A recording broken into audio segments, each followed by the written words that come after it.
Hi, my name's Alicia. I'm from Whimsy and Ink, and I'm a microscopist, engineer, author, and artist.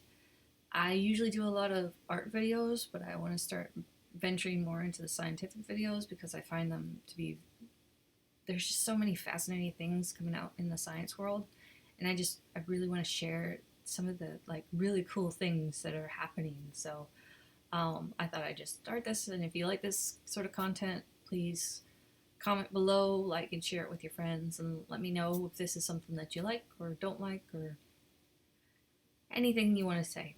So let's get into it. So today, well, earlier this week, I got my Microscopy Today magazine, which I get from the Microscopy Society of America, and they have a very interesting article about the oldest textile known in the world, and they did some analysis of it to try and figure out what it's made of. And so I have a couple articles that go along with that. So this one is from the Norwegian SciTech News site, and this cloth that's actually here in this picture up at the top was found about 60 years ago during an archaeological study of Çatalhöyük, which is, and I'm sorry if I mispronounced that, I'm try, but I'm not very good at that stuff.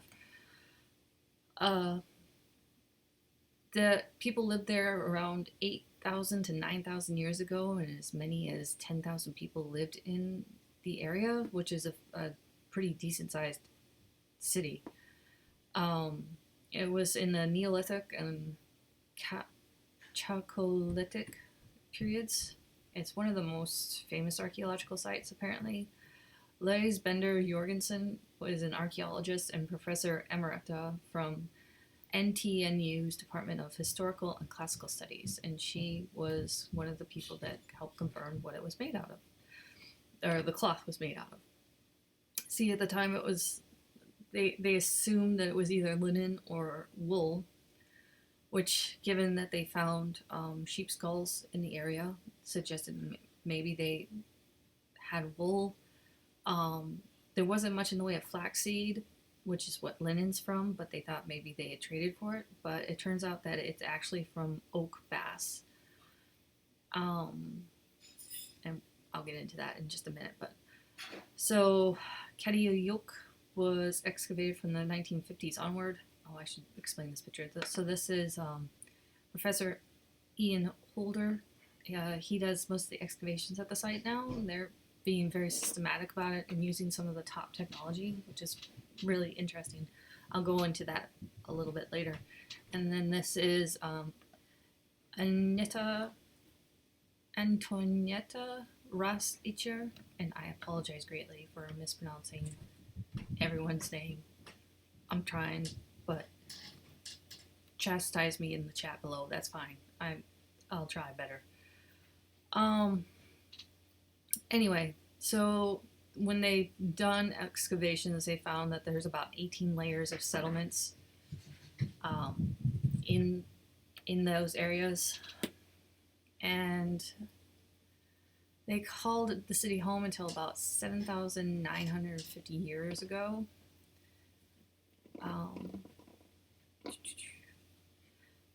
They invited Jorgensen to examine the textiles, and along with her Swiss colleague Agneta Ras-Etcher, who she's affiliated with the University of Bern and specializes in identifying fabric fibers.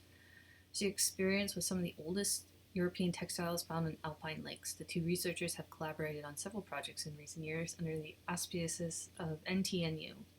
And this is Professor Emeritus Lise Bender Jorgensen right here. I love her hat. She's so stylish. I'm sorry. It's not something I should care about, but yeah, gotta have the flair. Anyway, so they examined the textiles and found that that it was bast fibers, and they've been used for thousands of years to make rope, thread, and also yarn and cloth. Fiber samples from a basket turned out to be made of grass, but several of the textiles clearly made of bast fiber from oak trees. They're also the oldest preserved woven fabrics in the world. Bast fiber is found between the bark and the wood in trees such as willow, oak, or linden. People from Çatalhöyük used oak bark and thus fashioned their clothes from the bark of trees that they found near their surroundings. And they used the oak timbers as building materials for their home, and then harvested the fibers for after the tree was felled.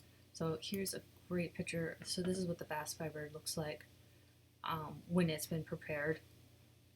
And I have an article that's all about how that's actually prepared.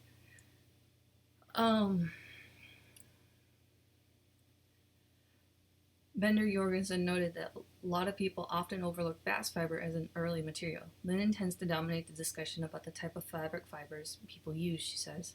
As it turns out, people in this area did not import linen from elsewhere, as many researchers previously thought, but used the resources they had plentiful access to. So here is the article about that's actually from Microscopy Today. So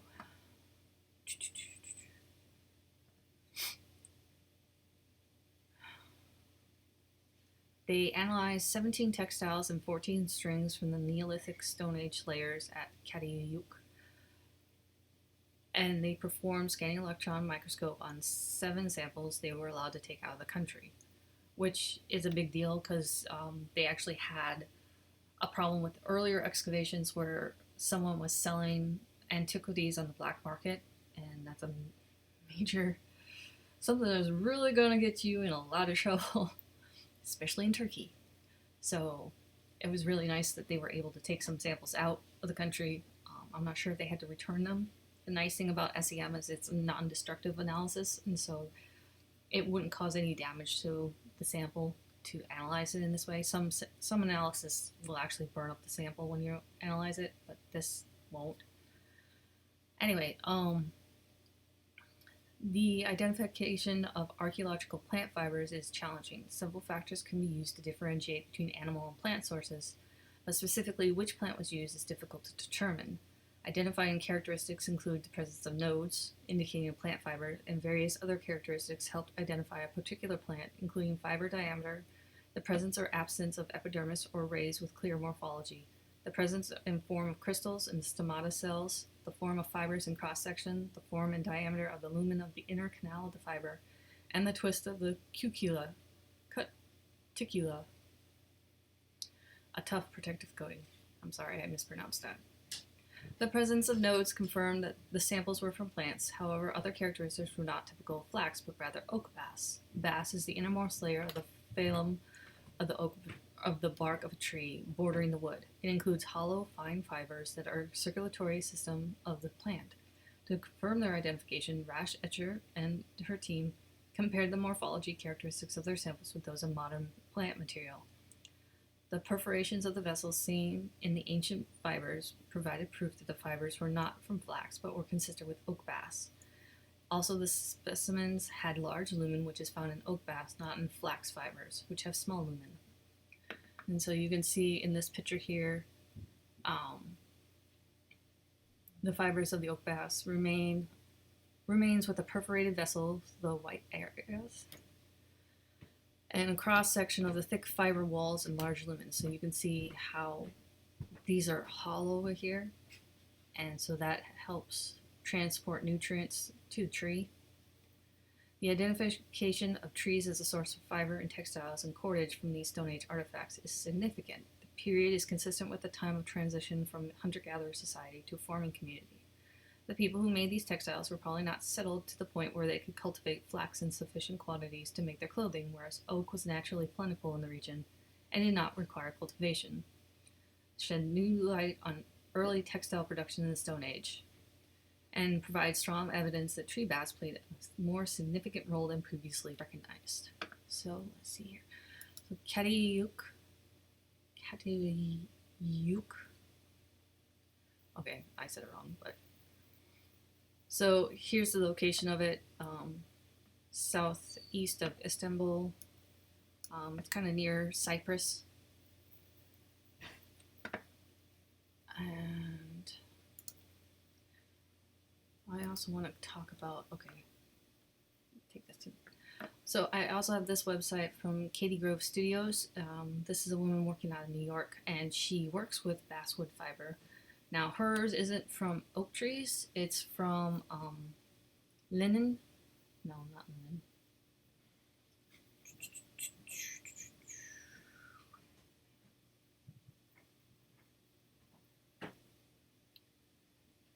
Linden.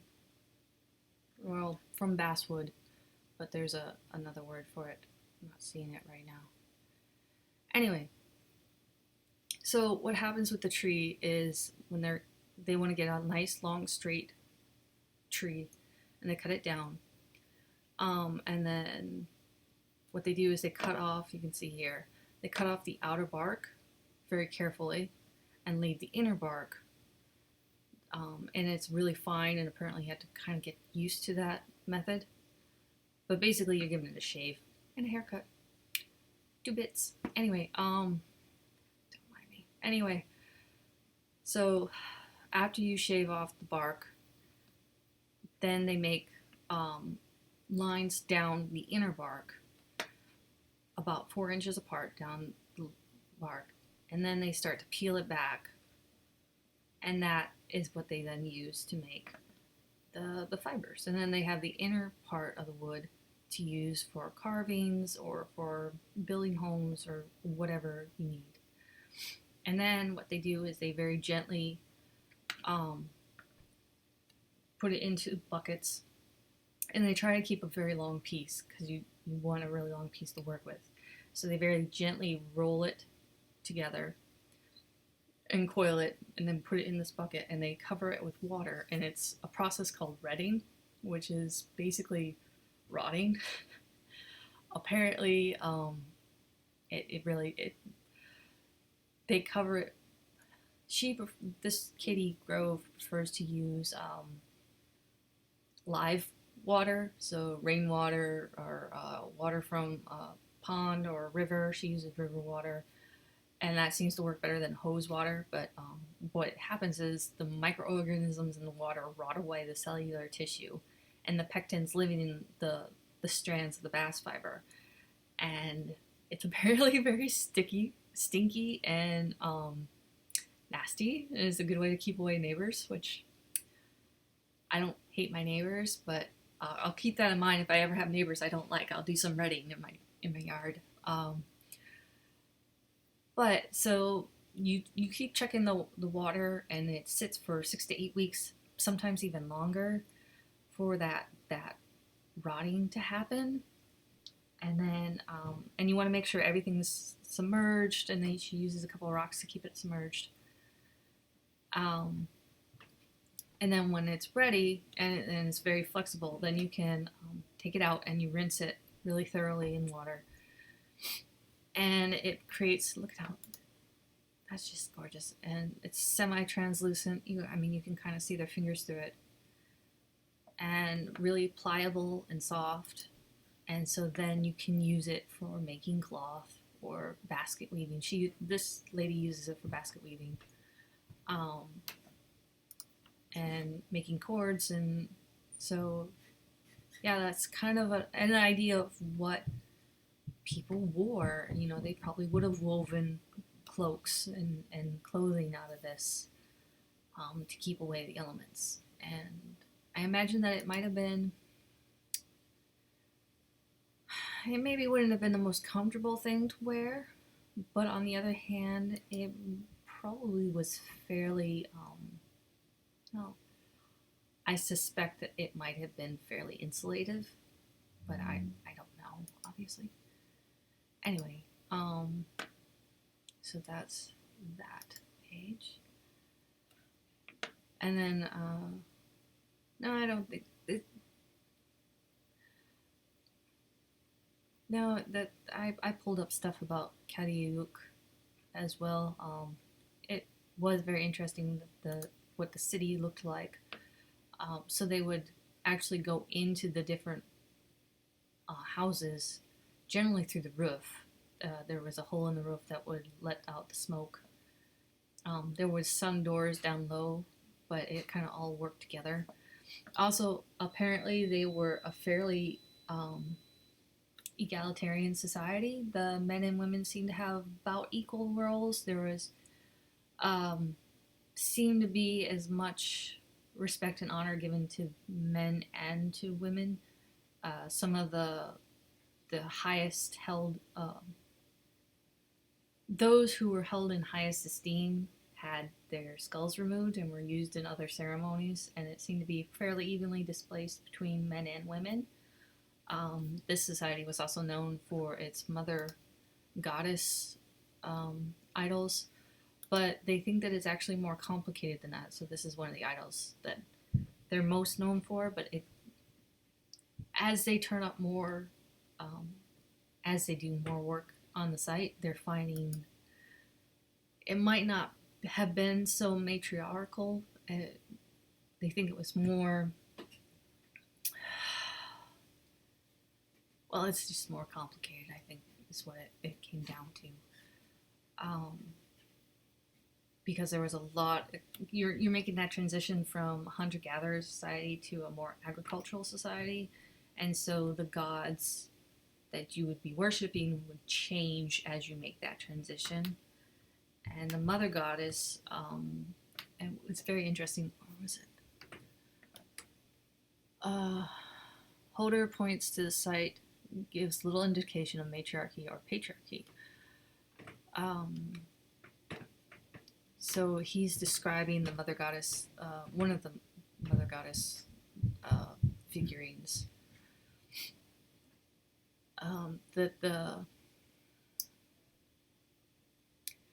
the figurine can be interpreted a number of ways. Okay, I'm just going to read the whole thing. So there's full breast in which the hands rest and the stomach extended at the central part. There's a hole in the top of the head which is missing. As one turns the figurine around, one notices the arms are very thin, and then on the back, the figurine sees a depiction of either a skeleton or the bones of a very thin and depleted human. The ribs and vertebrae are clear, as are the scapula and the main pelvic bones. The figure can be interpreted in a number of ways: as a woman turning into an ancestor, as a woman associated with death, or as death and life conjoined. It's possible the lines around the body represent wrapping rather than ribs.